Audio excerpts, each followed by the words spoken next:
It's an ambitious project, saving one of the largest birds in North America from extinction. Arizona's Vermilion Cliffs is a rugged and wild place in a land of deep canyons and dazzling cliffs.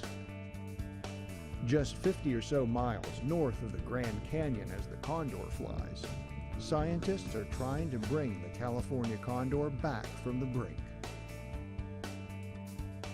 Up until 10,000 years ago, the condor soared over much of North America.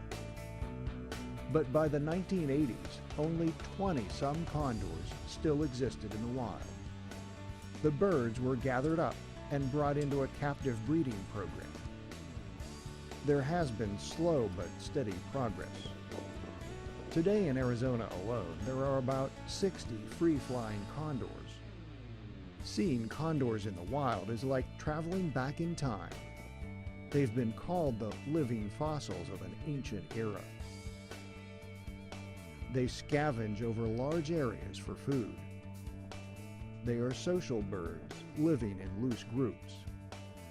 They are also very large, with wingspans reaching over 9.5 feet and weighing over 20 pounds. Scientists began releasing condors in Arizona in 1996. They were young birds, full-grown at 6 months old, but still juveniles.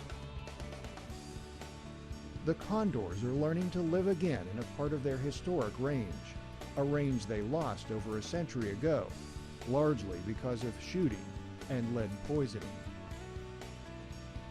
Hopefully soon this ancient bird will thrive once again in this part of America.